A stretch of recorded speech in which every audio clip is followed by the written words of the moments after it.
Welcome to part 5 of this Football Manager 2018 experiment where I cloned Pep Guardiola. We had 20 Guardiolas on the game and I put them all in charge of the English Premier League teams. This is probably going to be the last part of this experiment, mainly because as you can see, the Guardiolas, they're pretty much non-existent. We've got one guy who's still managing, Guardiola 3, who we'll look at in a second. Everyone else, all the other 19 have retired. I really should have clicked keep history retirement thingy, but I forgot to do that. It's annoying because we've only got the history of 3 guys. Of course, the original Pep Guardiola, who retired ages ago after getting sacked by Manchester City.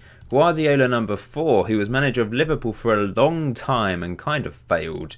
He won a few things with Liverpool, but he did eventually move to PSG in 2031 and was there for 3 years, and he won a few things, as you can see there. But overall, he was a bit disappointing compared to some of the other ones. I don't really know why this guy actually, his retirement's been saved automatically without me asking it to, because he wasn't as successful as Guardiola number 2, for example, at Chelsea.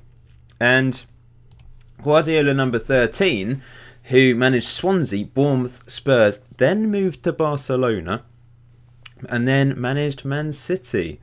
So that's quite interesting. He had a varied career and ended up at Man City for 1 year. It looks like he didn't actually win anything with them, but he won a few things. He's the only manager we really saw to manage a foreign team as well. Obviously not foreign to him, but outside of England. We've seen a couple of the Guardiolas manage Spain. This one, in fact, managed Spain. He ended in Spain, managing between 2038 to 2040. But yeah, that was a really interesting career for him. I like Guardiola number 13 actually. But Guardiola number 3 is the one that really stands out.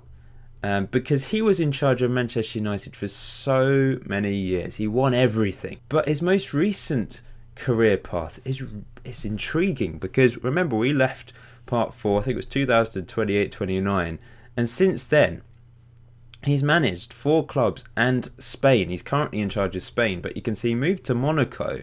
Just look at competition history, landmarks. No, it's not showing anything. With PSG though, he was at Monaco for 5 years and he didn't actually do anything. That's really strange. But then at PSG for 2 years, he won the league twice, he won the French Cup, he won this competition, and then moved to Atletico Madrid for a season. Didn't win anything there, but back to England, where he managed Chelsea for 1 year, won the Euro Cup before becoming Spain's manager, and he won the World Cup. What a career this guy has had. It's been pretty varied as well, because at Manchester United, look at that. That is just unbelievable, the amount of trophies he managed to win. He did start to peter off towards the end, and then at Monaco, 5 years of just nothing. PSG won a few things, Atletico Madrid nothing, Chelsea Euro Cup. So between his career ending with Manchester United and then becoming manager of Spain, it wasn't the most successful period for him. But suddenly, look at that, World Cup winners in 2042. Of course, last time we saw Turkey win the World Cup against all odds. France then won it, Argentina won it twice in a row, and then Spain. So quite predictable winners since that Turkey victory.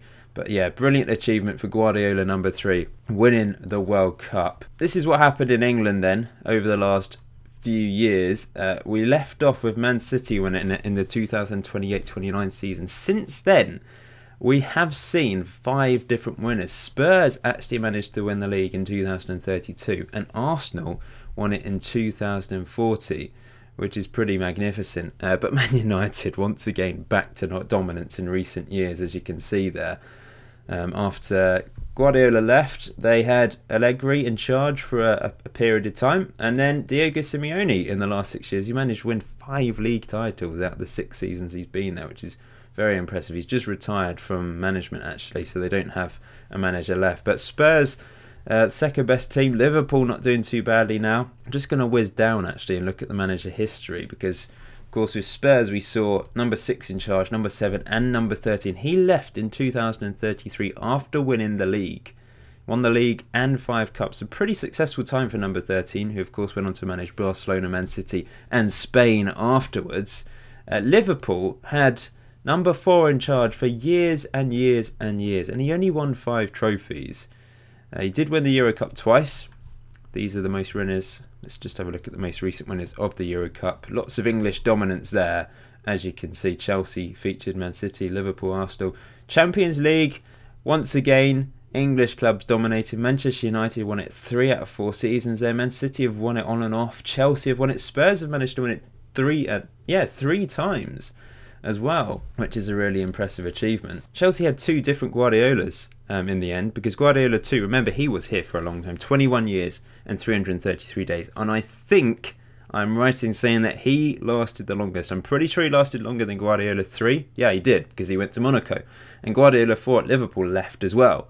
So those of you that said Guardiola 2 would last the longest, you were right, because he lasted 21 years, almost 22 years at Chelsea before being sacked. He won 8 league titles and 27 cups. It's not even showing the history here. It's probably too many competitions. And then they replaced him with Guardiola number 3, of course, remember, who used to manage Manchester United, but in the meantime had been managing Monaco and PSG. They enticed him back to England, and he managed to win the Euro Cup in his 1 season there before resigning and becoming manager of Chelsea. That is incredible. What a brilliant career for Guardiola number 2. 8,003 days in charge of Chelsea. 21 years. It's just such a long time, isn't it? Especially these days for managers. Arsenal, they didn't do very well. They did win the league finally, but look at all these managers. They had Patrick Vieira, who won the World Cup with Turkey, of course. They've had so many managers. After all those years with Arsene Wenger, the manager that lasted the longest, I think, yeah, it was Jason Shackle. But they also had someone called Will Salmon in charge, which is brilliant. But they had 5, 9, 17 and 16 in charge, and no one else after that. But they've had so many managers, it's just not worked out for them really, apart from winning the league once. But they've currently got Danilo Pereira in charge. It's great seeing the game at this stage because there's so many managers. Ethan Hamilton is currently in charge of Manchester City. But yeah, they obviously had the original Pep Guardiola, then Mourinho for a few years, then Emery for a long time. But then finally they brought back another Guardiola in number 13, but he didn't win anything, and he resigned and became manager of Spain, remember. Leicester City had number 8, 18 and 15. Long time ago now. But since then they haven't had any. Gary Neville kept being caretaker manager but never actually became the proper manager, which I feel a bit sorry for. Why can't he just he's been assistant manager at Leicester City for years. Since 2019, he has been the assistant manager at Leicester City. That is a long time. Newcastle United currently have Gattuso in charge, and look at all these managers. They had number 10 and 15 early on. But I mean, it does make it look a lot more when you look at the caretaker managers, but there's still a lot of managers in there.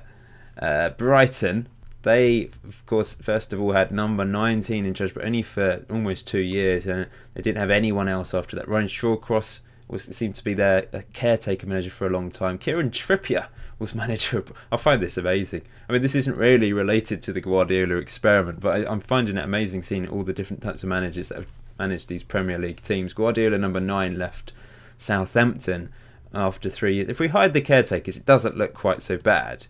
But Patrick Vieira in charge of Southampton as well.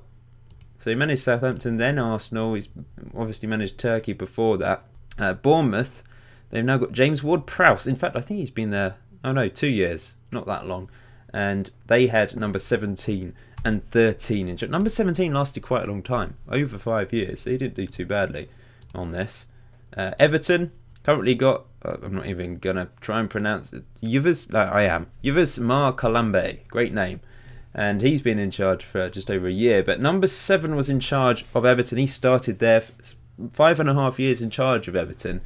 But they never got another Guardiola back. You can see Roy Keane's been caretaker of Everton quite a few times. At West Ham United, they started with number 11. And like I've said previously, he was the shortest Guardiola. Not in terms of height, but in terms of management ability. Or management time, sorry.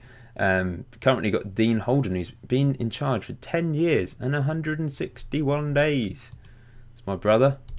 And moving on, Wolves, they didn't start with anyone. I doubt they've actually had any Guardiolas. I don't think so. No, of course they haven't. Well, I'm saying of course, but you know, we have seen the Guardiolas take control of some of these teams. But West Brom had 12 and 20. Cardiff City currently have Giovanni Truppe in charge, and yeah, no Guardiolas there. Lots of managers. It just shows how far in the future we are. But some clubs have more managers than others. Huddersfield Town back in the Premier League. They've done all right on this actually. That number 20 was in charge for a year and a half before moving on. Millwall, Wilfred Bonney is in charge of Millwall at the moment, and they've had so many. Solskjaer keeps popping up. How many times? It doesn't show. Oh, you can read the biography if you want, but he's managed a lot of teams on this experiment. Fulham and Burnley to go. So Fulham currently have Andreas Christensen in charge of the club. Not so many managers compared to other teams. If we tied that, yeah, there's not been too many managers really. And then lastly, Burnley, who started with... Which one did they start with? Number 18, who lasted 2 years and 261 days. They've not had any other Guardiolas since then. So that is the end of this experiment, I think. It's been a blast. I've found it fascinating how successful some have been and how poor others have been. Because Pep Guardiola, the original, was terrible. And it was sacked from Manchester City at the end of that first season and never found another club. I imagine Guardiola number 3 will finally retire. Can't be that long. I mean, he's won the World Cup. I'm surprised he didn't retire after winning the World Cup, but he's decided to stay with them. I could holiday further into the future, but I don't think there's much point. He's the last man standing. Well done to Guardiola number 3. He wins this experiment in my eyes after a hugely successful career with Manchester United and also very successful end to his career with the Spain national team. Anyway, if you have enjoyed this experiment, please leave a like on this video. It'd be very much appreciated. If you haven't done so already, subscribe as well. All my links to social media stuff, that'll be in the description below as always. Until next time, enjoy FM18, enjoy the rest of your day. I'll see you very soon.